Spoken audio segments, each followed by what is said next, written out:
aqui na quarta-feira. Não vou falar na quarta-feira, né, amiga? Tá tão estranho hoje não falar na sexta-feira, na sexta, então enfim.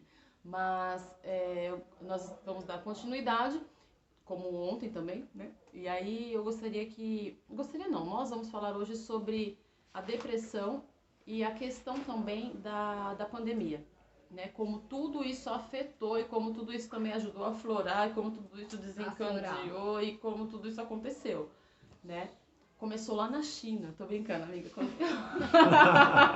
É pra descontrair, gente. Bom, foi o que a Thalita disse. Eu acho que na rotina louca do dia a dia, a gente não parava para dar atenção para esses nossos sentimentos ou perceber os nossos pensamentos. E aí, com essa questão que a pandemia trouxe de ficar mais dentro de casa, a gente ter que trabalhar muitas vezes em home office, e aí ter essa pressão de não estar conseguindo talvez entregar, a VPN não funciona, aí filho, vizinha, cachorro latindo, o pessoal grita, sabe, essas questões foram nos colocando, e aí você não sai para lugar nenhum, você fica dentro de casa o tempo inteiro, não vê gente diferente, não desabafa, porque a gente sabe que ter uma amiga e tomar um café com uma amiga às vezes é uma das melhores terapias. Uma caneta. E aí isso foi nos trazendo uma tristeza, uma angústia, principalmente sem saber sobre os próximos passos, né? Se eu vou continuar empregada no ano... Esse ano tá um pouco mais grave, mas a gente tá um pouco mais acostumados, né? Mas no ano passado era tudo muito, muito novo. E aí eu lembro que março, em abril e maio foi um dos piores meses da gente perder, assim, faturamento e ter que dispensar várias pessoas. E aí pessoas perdendo o emprego num ano de pandemia, numa coisa tão nova. Trouxe o quê? Uma ansiedade desnecessária, atrelada a uma tristeza profunda de não saber o que fazer, não estar no controle minimamente da sua vida. Você falou uma coisa importante, controle, porque a ansiedade, quando a pessoa tem ansiedade, ela tem mania de controlar as coisas, então eu vou me preparar para o pior, vai sempre... Então, não existe mais esse controle, porque a gente já está mais de um ano nessa pandemia, né, e parece que está meio descontrolado ainda, né? Não, e tem a questão também, gente, de que olha quantas pessoas, que nem tem gente que tá no home office, mas e quem perdeu o emprego? Quem perdeu o emprego? E quem não tem o que comer. Então, a ansiedade não é nem porque tá vendo alguma coisa que pode acontecer, não, é o que está acontecendo. Porque tem muita gente que conseguiu manter, né, consegue manter as contas. Poucas pessoas, né? Exatamente, então... Ainda teve o auxílio emergencial, que muitas pessoas não conseguiram o auxílio emergencial. E os que conseguiram, depois terminou, cessou e agora tá vindo, mas com uma quantidade muito mais reduzida. Então, olha só como que tudo isso tem acarretado, né, nessa questão da pandemia. E não tem... É muito difícil você ter a força mesmo do pensamento e falar, não, vai ficar tudo bem, vai dar tudo certo. Quando o seu arroz está faltando, quando... o seu parente mais próximo, sua mãe, seus amigos, está dentro de um hospital e não tem talvez Então, como que a gente consegue? Então, é difícil. E, por exemplo... Trazendo para a realidade mesmo. Se a pessoa não tem uma estrutura do pensamento mais firme, de pensar, bom, o mundo provisoriamente está assim. É que o problema é que está há muito tempo assim, né? Tudo muito descontrolado na pandemia. Então, essas pessoas que provavelmente já tinham a depressão, só que não era diagnosticado, no momento assim elas perderam a rotina delas. Então eu já não consigo mais trabalhar do mesmo jeito, eu não consigo sair direito, não posso mais ir numa sorveteria. Não, mudou a nossa rotina. Por isso que o ideal, quando começou tudo isso, era a gente assim... Na verdade, um pouco o que eu faço, ter uma rotina diferente, mas todo dia fazer alguma coisa, porque... A rotina, às vezes ela fala, que chatice rotina, mas a rotina ela é necessária para algumas coisas, né? Acho que E é engraçado, porque eu conheço pessoas que ficaram realmente muito mal por conta dessa depressão, por conta da pandemia, e eu também conheço pessoas que se reinventaram. Então é na hora que a gente vê que teve pessoas que com o auxílio emergencial, com R$600, fizeram um império, gente, na pandemia. Abriram uma fabriquinha de salgados ou fizeram um empreendedorismo ali, naquele momento, com aquele valor e deu super certo. E como? Eu não sei. Acredito eu que seja por conta do pensamento mesmo. Sim. Né? Total. Por quê? Porque muitas, tipo assim, 1.000 pessoas receberam o mesmo valor. Só que teve talvez 500 que se afundaram com R$ 600, ou foram usar entorpecentes, ou usar um milhão de coisas para tentar esclarecer aquilo. E teve pessoas que usou aquilo ao seu favor para tentar trazer o pão de cada dia. Então, assim, tudo depende da pessoa, depende do ponto de vista. Então, a gente entra também naquela questão de... Eu tô falando isso porque é o que eu vejo, que eu presenciei, né, nessa pandemia. Então, entra naquela questão de... A pessoa, ela tá depressiva, ela tá se vitimizando. O que acontece? Mas isso que você falou faz muito sentido. E vou fazer até uma analogia daquela musiquinha lá. Enquanto o rico cada vez fica mais rico e o pobre cada vez fica mais pobre. Deixa eu terminar. Quem já... bom. Quem já tem predisposição para depressão, fica deprimido. Sim. Quem não tem, faz do limão a limonada. Entenderam? Então, se eu estou desequilibrada emocionalmente, as chances de eu me afundar é muito grande com um evento inédito como pandemia. Então, a pessoa que consegue ver na crise uma oportunidade é uma pessoa que está emocionalmente saudável. Que não é o caso que nós estamos falando hoje, tá? Entendi. Então, eu vou falar um pouquinho da minha história. Eu também já desenvolvi depressão em um determinado momento, muito por conta da minha ansiedade, por conta de ter controle. Eu lembro que eu fui numa psicóloga e ela falou pra mim: para de controlar a sua vida numa planilha de Excel. Isso não funciona. Mas eu não ter minimamente o controle do amanhã foi muito difícil. Então, eu também tive que tomar uma medicação, um antidepressivo, para eu poder relaxar a minha musculatura, porque eu estava tão tensa que isso estava comprometendo a minha coluna, coisas que a gente nem imagina. E foi muito dolorido ouvir pessoas falar assim: quando você acabava se irritando ou falando alguma coisa diferente, ou no seu estado de desequilíbrio emocional, a pessoa virar e falar assim: já tomou seu remedinho hoje? Vai passar com a sua terapeuta. Vai procurar a sua psicóloga. Gente, são palavras que machucam. É dolorido. Nós precisamos entender que depressão é uma questão que cada um está vivendo o seu mundo interno, as suas dores internas, né? Então, vamos tentar ser menos cruéis com o próximo, amar mais, se amar os outros, se respeitar o próximo, e ter um pouco de sensibilidade. Isso é muito cruel, tá? Quem busca ajuda é uma pessoa que se identificou e sabe que ela está fazendo mal para ela e mal para o próximo e está buscando ajuda. Então, pare de pensar que você tem vantagem em cima disso, porque não tem.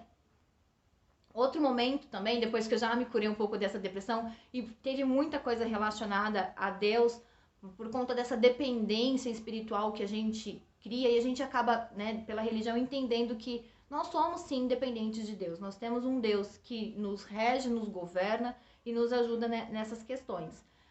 Mas aí acabei desenvolvendo uma síndrome do pânico. Uma síndrome do pânico que eu nem... É uma outra coisa, mas a gente vai trazer só, como a gente falou lá na segunda-feira, que cada um vai trazer o testemunho daquilo que viveu. E é importante vocês saberem também, tá? Não é a semana da síndrome do pânico, mas tem um pouco de correlação. Teve um determinado momento que eu tinha muito medo do dia seguinte por conta de uma história que eu estava vivendo dentro da empresa. Isso aconteceu em 2018, ou seja, foi recente. Então, toda vez que eu deitava e lembrava que eu tinha que trabalhar no dia seguinte, que poderia acontecer uma série de coisas, ou seja, o pensamento acelerado, o pensamento no amanhã, o meu coração disparava a ponto de eu engasgar e começar a tossir, perder o sono e ter que sentar na cama e tentar me recompor, aí eu perdia o sono, enfim. E aí eu fui num cardiologista, porque eu falei, devo estar com algum problema no coração. E aí o cardiologista fez todos os exames e falou: você não tem nada no seu coração, só um pouquinho de colesterol, porque você come muita gordura. Coração vazio. E aí ele falou: você tem sintomas, você tem sintomas de síndrome do pânico, procure uma terapeuta. E aí eu entendi, e aí eu realmente fui fazer esse tratamento. Ou seja, se eu tô falando pra vocês que eu já estou numa evolução desde 2016, como eu passei por isso em 2018? Porque a gente não se conhece, tem coisas que são inéditas. Eu estava sendo exposta a um momento inédito da minha vida. E aí o meu organismo respondeu de forma inédita. Entenderam? Então, é bom a gente se perceber. Eu achei que eu tivesse um problema no coração e o meu problema era emocional. Então, eu fiz um outro tratamento, fiz um outro treinamento e, graças a Deus, eu consigo perceber isso. A reprogramação mental me ajudou muito, que é reprogramar os pensamentos, tentar reprogramar o subconsciente, porque eu ainda recebo mensagens de cargas energéticas muito negativas. Então, sempre pensando no pior, e eu tinha uma mania de falar assim, eu já penso no pior, porque se der certo, ou for melhor, eu tô no lucro, eu não me decepciono.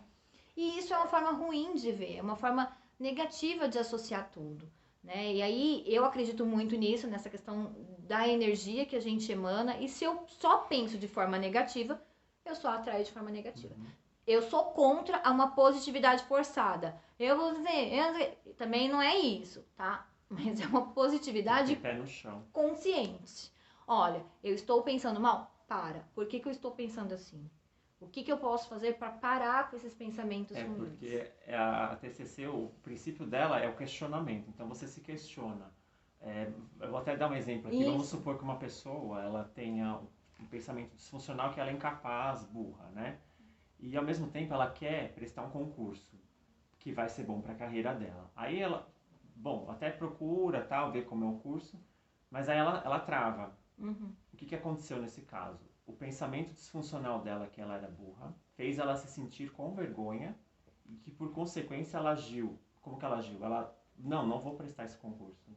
Por medo de não passar. Sabia? Gente, aí, foi até assunto daquele do medo, da incapacidade, lembra da sexta-feira passada? E de você se bloquear. Ou seja, ela se paralisou por conta disso. Até quando a Thalita me convidou, a minha primeira reação foi, não, será que eu vou conseguir? Aí eu falei, não. Aí eu comecei, mas que evidências que eu tenho que eu não vou conseguir falar? Vamos dar parabéns pra ele agora. Quando você já se questiona, você já reprograma a sua mente.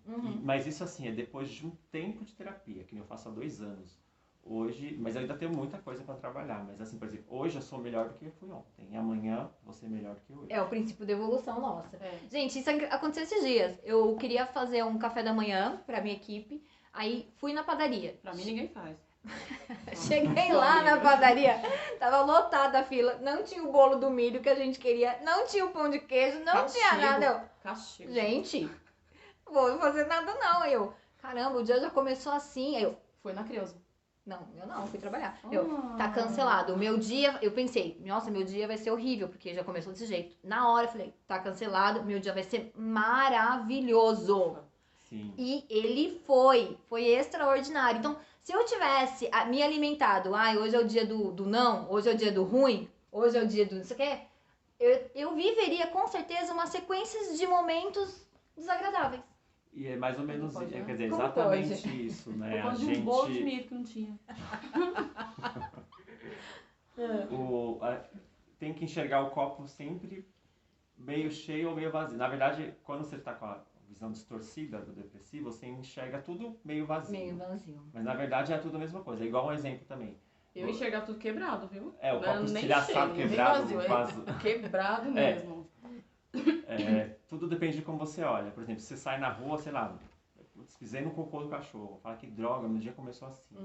Ou não. Pisei no cocô do cachorro, mas ainda bem que eu não tava descalço. Que crença limitante é essa? Desde quando, gente? Pisar no cocô vai fazer você ficar rico? Você já foi no banco ver se tinha dinheiro lá. Fui? Eu não lembro, é sério? Mentira, não fui não. Desculpa, Rafa, momento de descontração, vai. Eu não lembro. Mas entendi, tipo, poxa, que bom que eu estava de chinelo. Que bom que eu estava de sapato. Se eu precisasse descalço, ia ser pior, né? É verdade. Eu de sapato estava de chinelo, pode ser que você escorre, né? E pega. É uma semana depressiva bem feliz, pelo jeito, né? Mas espero que vocês estejam achando graça também, senão... Mas a gente tá aqui pra tentar trazer também um pouco de alegria pra vocês e pra vocês verem também que somos pessoas normais, que tivemos sim depressão e que saímos dela de alguma forma. A gente conseguiu sair. A gente vai falar. Ou saindo um pouquinho, né? Que às vezes a gente ainda tem o seu pezinho lá na depressão, né? Mas a gente... na verdade é assim, a pessoa, ela não vai mudar assim, tipo, tenho dor de cabeça, eu tomei um remédio e parou. Não, você vai sair diferente de como você entrou. E você vai ter sempre a tendência a ter pensamentos disfuncionais. Só que aí você, com o tempo, questiona todos os pensamentos. Parece uma coisa assim, às vezes eu me olho no espelho, mas quem foi que falou pra você que é assim? Sabe assim? Sim, eu faço muito isso, Que Rafa. prova eu tenho que eu penso? Não tenho que pensar assim, né? Antes mesmo de começar a iniciar esse canal, eu acho que eu passei uma semana inteira me olhando no espelho e falando, tentando ver como é que ia ser, né? E com muita vergonha. E aí tinha momentos que a minha mente ficava, ó, não vai dar certo, para com isso, vai passar vergonha, não sei o que, não sei o que. Aí daqui a pouco eu, mas por que passar vergonha? Eu falo besteira todo dia, todo tempo, todo mundo, né? Qual o problema? E aí eu comecei a trabalhar isso na minha cabeça, realmente. É muito complicado a nossa cabeça, gente do céu. Tudo problema tá aqui. Tá tudo aqui. É muito preocupante. Rafa, você quer contar um pouco do seu testemunho hoje ou você quer deixar pra amanhã? Fala que quer deixar pra amanhã. Vamos deixar pra amanhã. Aê! Gente, amanhã estaremos aqui, na quinta-feira, tá certo? Ouvindo o testemunho do Rafa. Ai, obrigada. De nada, amiga. É isso aí, Vamos até. participar. Por favor, sets de gravação, vai lá, dá uma pausa aí.